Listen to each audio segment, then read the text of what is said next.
Good morning, everybody. Our in-person attendees, welcome to Rossmoor Emergency Preparedness Organization's first in-person meeting in a long time. We're going to try to continue to do this, but we're going to be having hybrid meetings as well.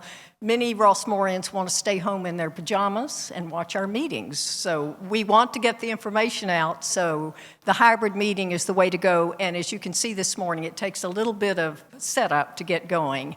I want to thank all of you for coming. Tori Maxfield is the 911 Dispatch Center Supervisor. Tori just celebrated her 18th year of service with the City of Walnut Creek. She is responsible for management of the 911 call center and for the implementation of the latest crime-fighting technology. She holds an undergraduate degree in industrial psychology and a master's in human behavior. I was delighted to learn recently her gifts and talents in public safety come straight down her DNA chain from her father, William Maxfield. Maxfield began his firefighting career as a Berkeley volunteer and then joined County Fire as a full-time firefighter when in 1964, when County Fire was first formed by merging Mount Diablo and Central Fire. Papa Bill was a legend in his time and set the guideposts for County Fire for his 13 sterling years of service as fire chief. Now we're going to let Tori Maxfield talk to us on calling 911, when to do it and when not to do it, so that we can get targeted first responder help in here appropriately and quickly. Tori, you're on. Thank you. Good morning, everyone. I can only imagine how big my face is on the screen that you all are looking at right now, but I'm glad I don't have to see my own face. Let me go ahead and share my screen so that I can show you my presentation. Here we go. So I've put together this presentation. Some of you have seen it before, always trying to improve it and add current information. So here's a little bit about what we're going to talk about today. Where does your 911 call go? What do the 911 dispatchers do? When to call 911? What to expect? That's what I really want to make everybody feel comfortable with, is knowing what to expect when they do need to call. The differences between cell phones and landlines when calling 911. Other important numbers to know. We'll touch on online reporting for those who would like to make a report with the police department through a computer. And I always like to touch on scams because unfortunately there are new ingenious scams every day. So here is our dispatch center here in Walnut Creek. You can see the outside of the building there on Broadway and Civic. All 911 calls made within the city limits of Walnut Creek are going to route to our dispatch center here in downtown. Here's just a quick picture of one of our consoles. As you can see, we have 6 computer screens that we're working with. On the top right is our radio screen. The bottom right is our phone screen.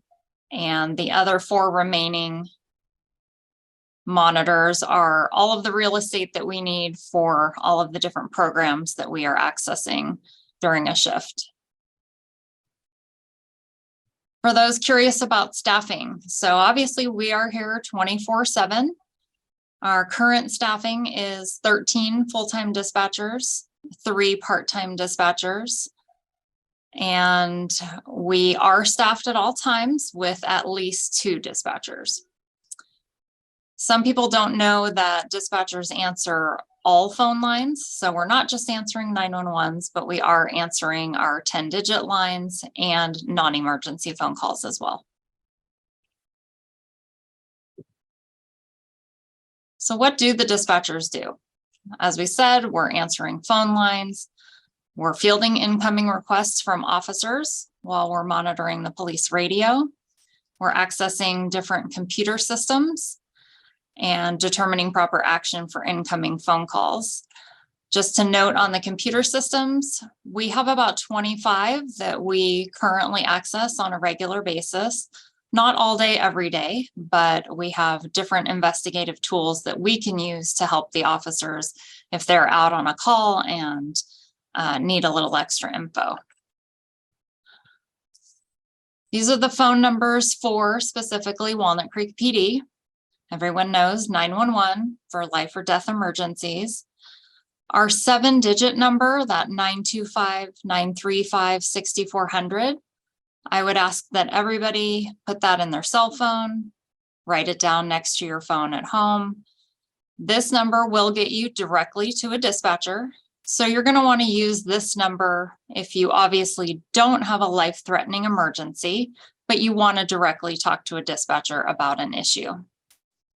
Our non-emergency number, 925-943-5844.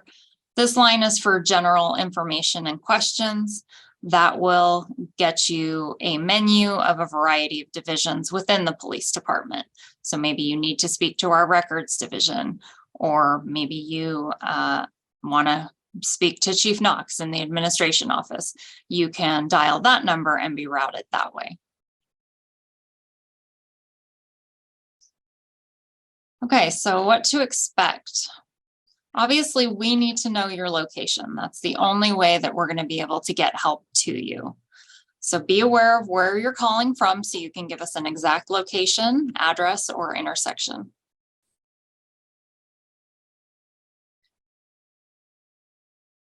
So landline phones are programmed to route 911 calls to the appropriate answering center, and we get a lot more information on our screens about landline calls. Cell phone calls work differently. We are still using the technology for the most part that started the 911 system. That is rapidly changing, and we are implementing new technology that's called Next Gen 911. So that's going to enable us to be able to determine your location from a cell phone much more accurately. We have a couple of different systems that help us now to pinpoint your location on a cell phone, but it's not always 100% accurate, of course. So we want to make sure that we can get the information from you voiced to us to confirm that the information we have on our screen is correct. As you'll note on here, sometimes your call can get bounced to another cell phone tower, depending on how many calls and how busy that tower is. So occasionally you may get the sheriff's office or the highway patrol or something like that if you're calling from Rossmoor.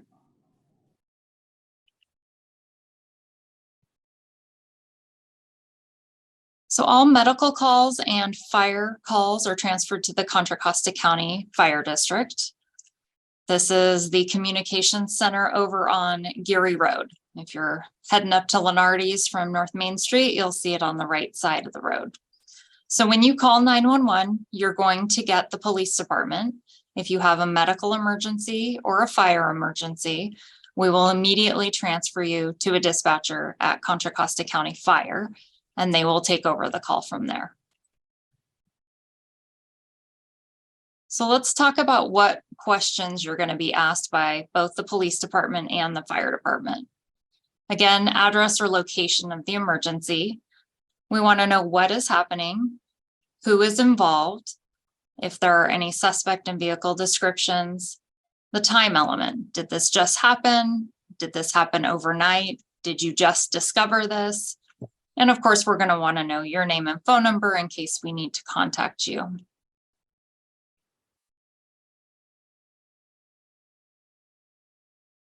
Okay, and the questions that are going to be asked by the fire department. Pretty similar. Address of the emergency. They will always ask you the phone number that you're calling from. They need you to confirm that. They're going to want to know what is happening. And generally, if it's a medical, they're going to want to know the age of the patient, and that can just be a roundabout age, doesn't have to be exact. They're going to start off their questions with if the patient is conscious, if the patient is breathing, and then we'll be getting the personnel started to you while providing you pre-arrival instructions. And I think that's important to note for both police and medical calls, is our questions are not delaying the response of the first responders to you. There are multiple people that are handling your call, and we are getting officers or medical started, and we are just asking these supplemental questions.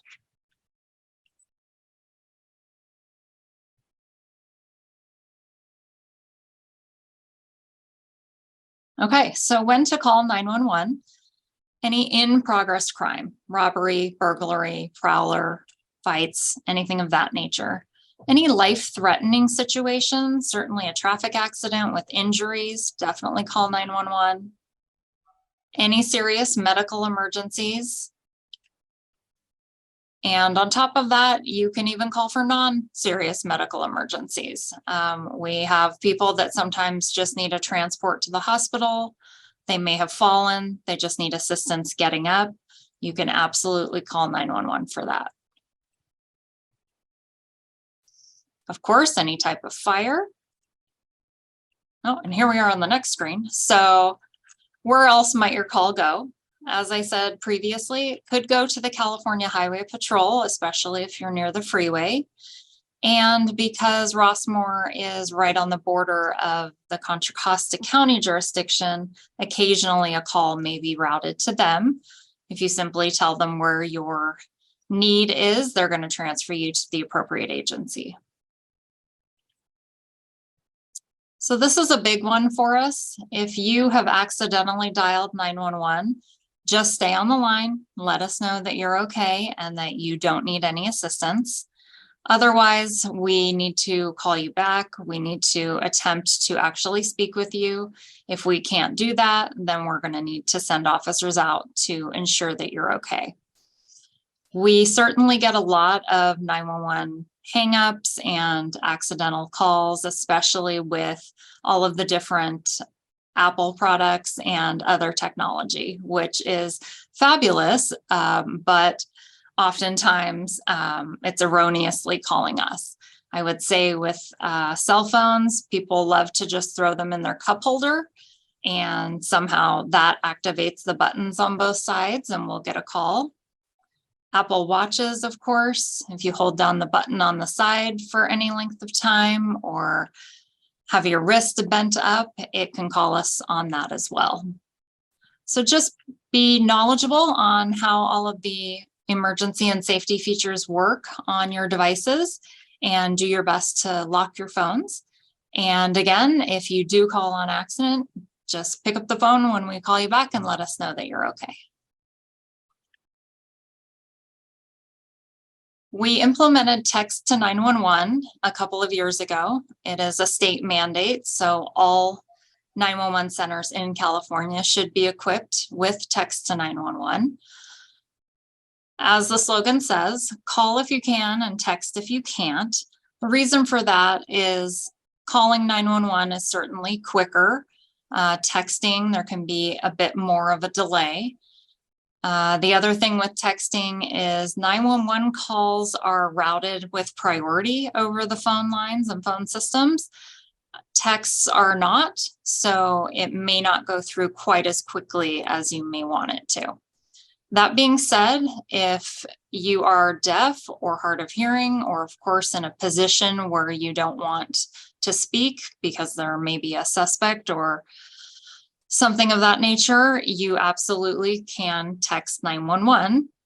And if you look at the example on the right there, you just start a new text. You literally type 911 where you would type a phone number, and then you go down into the area where you would type a message. If for some reason text to 911 is not available, you will get a message, a bounce back message that says 911, text to 911 is not available and to call. That happens very infrequently though.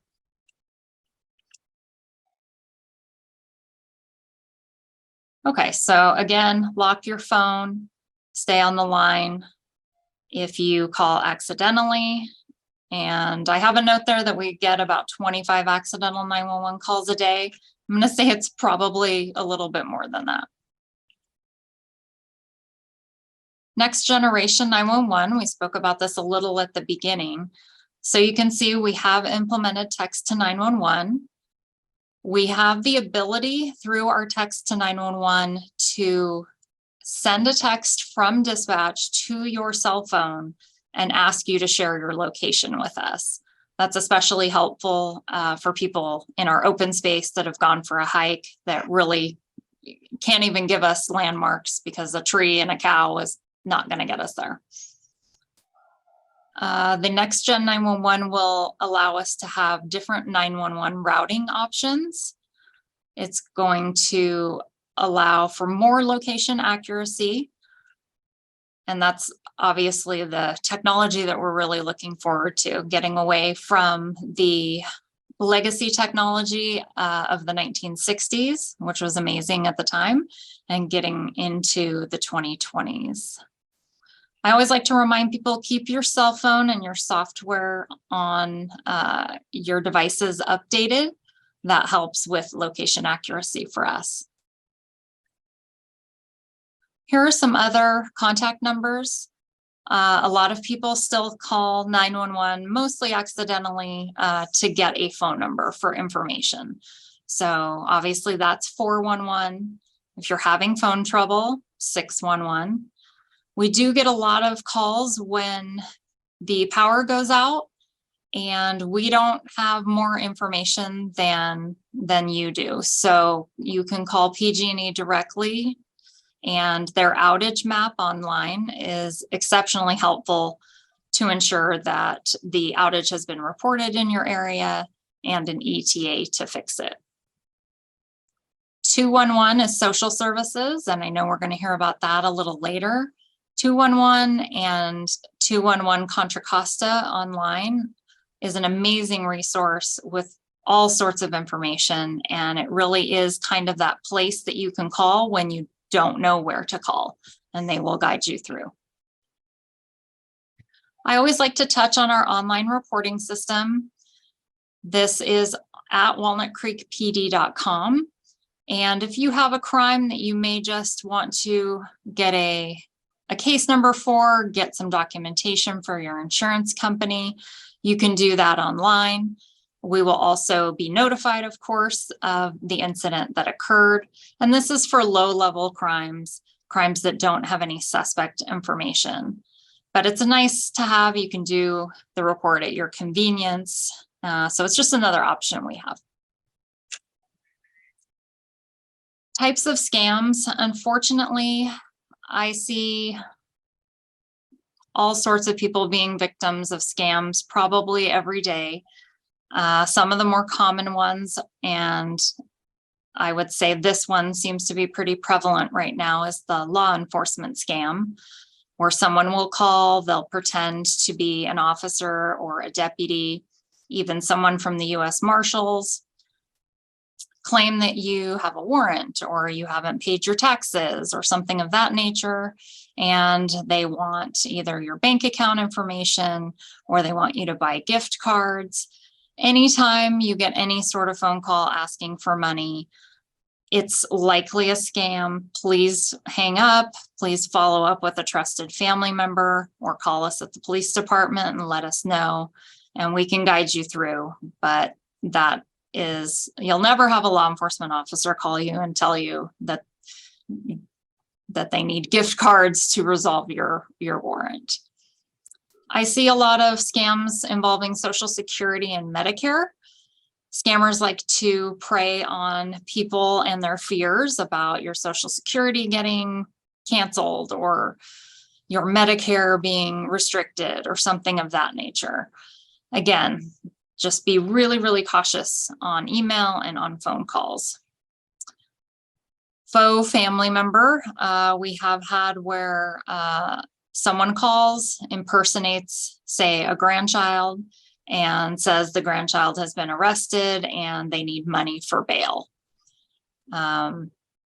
Obviously, double check with your family and never send any money straight off. Lottery scams, just like they sound. Somebody's contacted you, said you've won the lottery and you need to pay some sort of fee in order to get the money. Half the time, probably more than half the time, you haven't even played the lottery. Utility scams. That will be usually somebody posing as PG&E saying that you owe a whole bunch of back payments and they're going to shut your power off. And lastly, computer scams. Something pops up on your computer or you get an email with a link. If you get any of that kind of pop-ups or anything like that on your computer, don't click on anything. If you want to verify, locate a phone number yourself and call the company, and you can make sure that you are protecting yourself. It's very tempting to click on a link, but be very careful about that. So when in doubt, I always encourage you, call 911 and let a dispatcher direct you. So if you're not quite sure if you have an emergency, you don't need to waste time worrying about that. Go ahead and call 911 and we will route you appropriately. If you know for sure that you just need to talk to a dispatcher, you can call that 6400 number, which I will put on the screen again shortly. These are two of our newest dispatchers here. That's Hunter and Brianna. They're here weekend day shift if you are in need of our services. And again, there's that 925-935-6400 number. That is the end of my presentation, and I'm happy to take questions whenever we are doing that.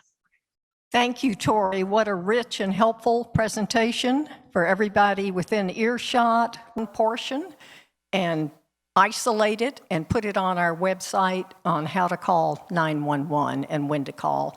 Thank you, Tori. Marcia's going to now come up and ask our presenters questions that may have come through.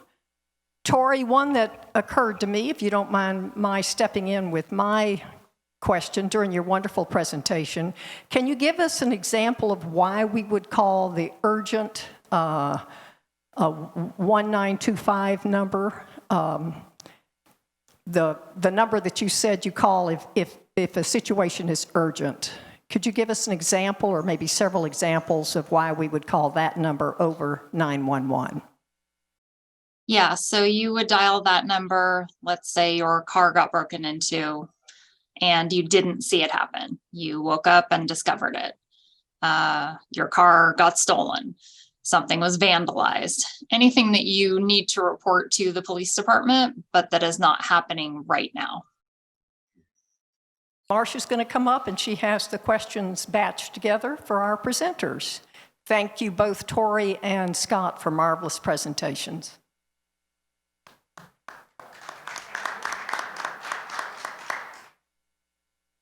So I have a question for Tori.